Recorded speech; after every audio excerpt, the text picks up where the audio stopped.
تمام حمد اس خالق ازل کے لیے، سکون جھیل کو جو دیتا ہے کنول کے لیے۔ میں اسی کے نام سے کرتا ہوں ابتدائے سخن، کہ جس کے نام فرشتوں نے بھی سنبھل کے لیے۔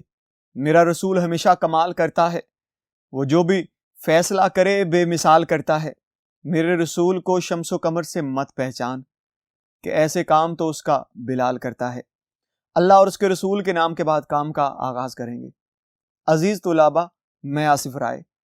آج ہمارے پاس جو جماعت ہشتم میں سے مضمون ہے وہ ہے سیلاب کی تباہ کاریاں۔ آئیے بورڈ کی جانب بڑھتے ہیں اور اس مضمون کو اچھی طرح سے پڑھتے ہیں۔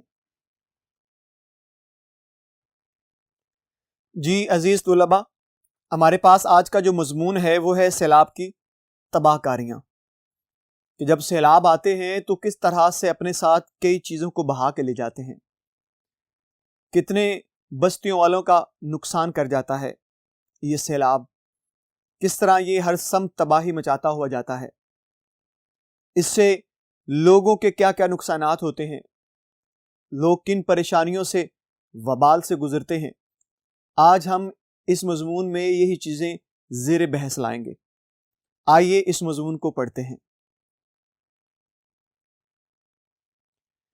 جی پیارے بچوں، آئیے دیکھتے ہیں اس مضمون کو۔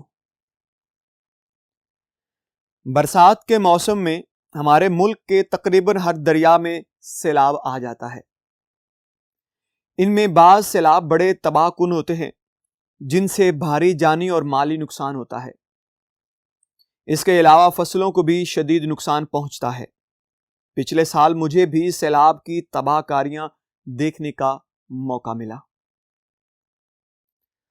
اگست کا مہینہ تھا، موسم برسات اپنے اختتام کو پہنچ رہا تھا، سکولوں میں چھٹیاں تھیں اور میں تعطیلات کا زمانہ بڑی بے فکری کے ساتھ اپنے بعض دوستوں اور رشتہ داروں کی ملاقاتوں میں گزار رہا تھا۔ آخر اگست کی بات ہے، میں جہلم کے قریب ایک گاؤں میں اپنے ایک دوست کے ہاں مقیم تھا، یعنی ٹھہرا ہوا تھا، رہائش اختیار کی ہوئی تھی۔ ایک روز اچانک آسمان پر کالے بادل چھا گئے اور بارش ہونے لگی۔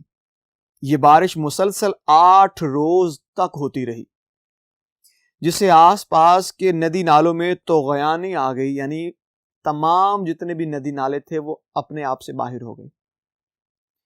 لوگ مسلسل بارش سے اکتا گئے تھے، چونکہ ذرائع آمد و رفت بند ہو چکے تھے۔ اس بنا پر میرے گاؤں سے نکلنا ناممکن رہا، یعنی میرا گاؤں میں نکلنا مشکل ہو گیا تھا، کیونکہ ہر طرف پانی ہی پانی جو ہے وہ نظر آتا تھا، بارش کیونکہ مسلسل 8 روز سے ہو رہی تھی۔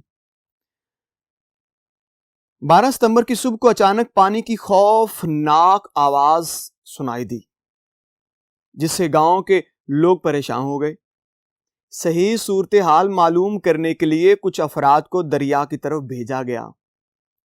ابھی وہ زیادہ دور نہ گئے تھے کہ انہیں پانی کی ایک دیوار گاؤں کی طرف بڑھتی ہوئی نظر آئی۔ وہ لوگوں کو خطرے سے آگاہ کرنے کے لیے واپس گاؤں کی طرف بھاگے۔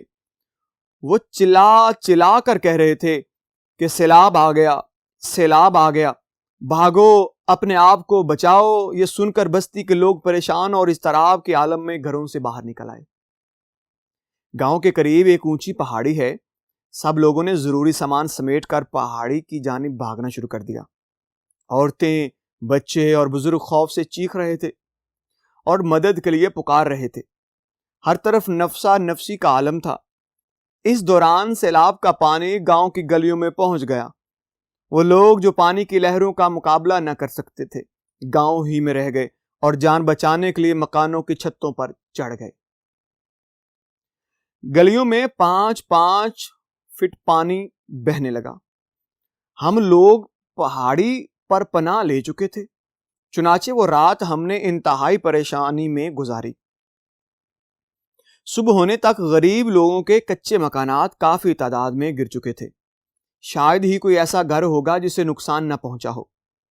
اس سیلاب نے پورے ملک کو اپنی لپیٹ میں لے لیا تھا۔ دیہاتی آبادیوں کو سب سے زیادہ نقصان پہنچا۔ ان کے کچے مکانات ڈھہ گئے، کھڑی فصلیں تباہ ہو گئیں، سینکڑوں مویشی ہلاک ہو گئے۔ بعض مقامات پر انسانی جانیں بھی ضائع ہوئیں۔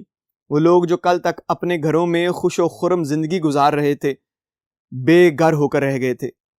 اس تباہ کن سیلاب نے شہری زندگی کو بھی تلپٹ کر کے رکھ دیا تھا، یعنی کہ سب کچھ تہس نہس کر دینا۔ ریل کی پٹڑیاں اکھڑ گئی تھیں، سڑکوں پر بڑے بڑے شگاف پڑ گئے تھے، ملک کے مختلف حصوں میں بسوں اور ریل گاڑیوں کی آمد و رفت کا سلسلہ معطل ہو کر رہ گیا تھا۔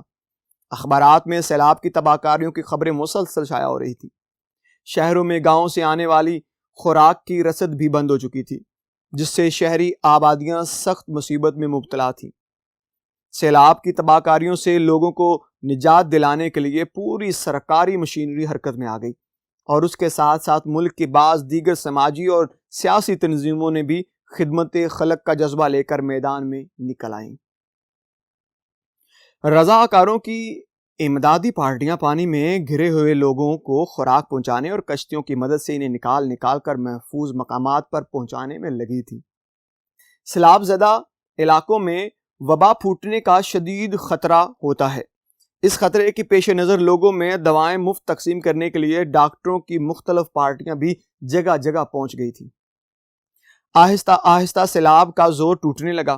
کچھ روز کے بعد جب پانی پوری طرح اتر گیا تو لوگوں کو سر چھپانے کی فکر ہوئی، چنانچہ وہ اپنے منہدم کا مطلب ہے زمین میں مل گئے ہوئے، یعنی کہ تہس نہس ہو گئے ہوئے شدہ مکانات کی تعمیر نو کا کام کرنے لگے۔ حکومت نے بھی اس موقع پر مستعدی کا ثبوت دیا۔ کسانوں میں تقاوی قرضے تقسیم ہوئے اور مکانات کی تعمیر اور مرمت کے لیے نقد امداد دی گئی۔ تباہ شدہ سڑکوں اور ریل کی پٹڑیوں کی بحالی کا کام زور و شور سے شروع ہو گیا۔ کوئی مہینے بھر میں سیلاب کے اثرات زائل ہوئے، یعنی کم ہوئے، گھٹ گئے، اور زندگی کی چہل پہل لوٹ آئی۔ جی پیارے بچوں، یہ تھا ہمارا آج کا مضمون جو سیلاب کے اوپر تھا، سیلاب کی تباہ کاریاں۔ آپ کو یہ مضمون اچھی طرح سے سمجھ بھی آیا ہوگا، اس کے الفاظ میں نے بھی آپ کے سامنے بیان کر دیے گئے۔ آپ نے اسے ہو بہو ایسے ہی ایک واقعے کی شکل میں ذہن نشین کر لینا ہے، تاکہ یہ آپ کو اچھی طرح یاد ہو جائے اور آپ کو اسے لکھنے میں آسانی رہے۔